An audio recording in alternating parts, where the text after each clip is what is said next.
Здорово! Недавно я купил себе микрофон Fifine K658, попользовался им некоторое время и сегодня хочу поделиться с тобой своими впечатлениями от этого микрофона, рассказать о его плюсах и минусах, вместе с тобой понять, стоит ли он своих денег и кому он вообще нужен. Присаживайся поудобнее, а мы начинаем.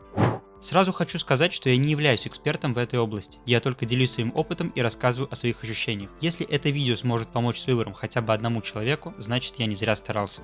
За Fifine K658 я отдал 6000 рублей. Начать хочу с упаковки, она достаточно плотная и открывается по всем заветам айфоновских коробок. Внутри все заполнено поролоном с отсеками под аксессуары. На задней стороне крышки также присутствует поролон. В комплект, помимо инструкций, и самого микрофона, конечно же, продавец также положил так называемое крепление паук и металлическую треногу. Она достаточно добротно сделана, нигде не люфтит, а еще имеет прорезиненные ножки, отчего точно не поцарапает ваш стол.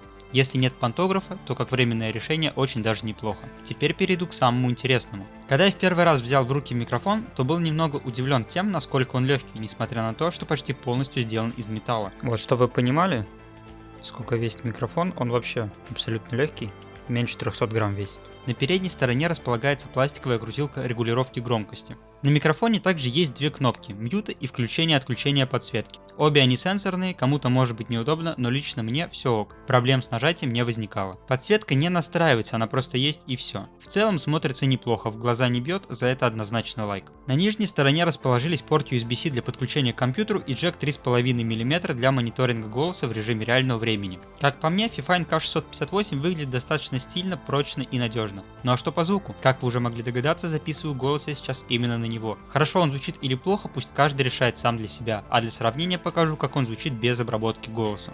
А вот так звучит микрофон Fifine K658 без обработки голоса. Как видите, даже без обработки микрофон записывает достойно, передавая только голос, без окружающих шумов. Все дело в том, что микрофон динамический, то есть он улавливает то, что говорится непосредственно в него. Для многих это будет однозначно плюсом, потому что даже в неподготовленном помещении можно добиться чистого и четкого звука без искажений. В этом также помогает комплектное крепление паук, которое благодаря резиновым вставкам, ну или как это еще назвать я не знаю, эффективно подавляет вибрации. Ну а кому же подойдет этот микрофон? Да практически всем. Стримеры, блогеры, подкастеры и все те, кому нужен четкий звук без посторонних шумов, даже если этажом выше соседи затеяли ремонт. А стильная подсветка отлично дополнит композицию в кадре.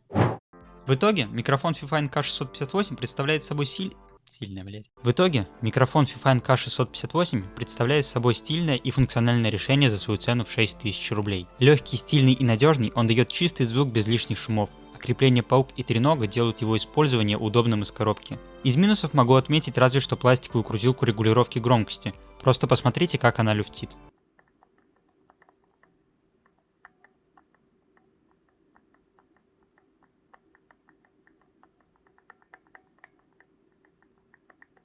Такой вот небольшой обзор получился. Пиши, что думаешь о нем в комментариях. Это был мой первый ролик в таком формате, поэтому буду рад услышать конструктивную критику в свой адрес. Если ролик понравился, ставьте лайки, подписывайтесь на канал и до скорого.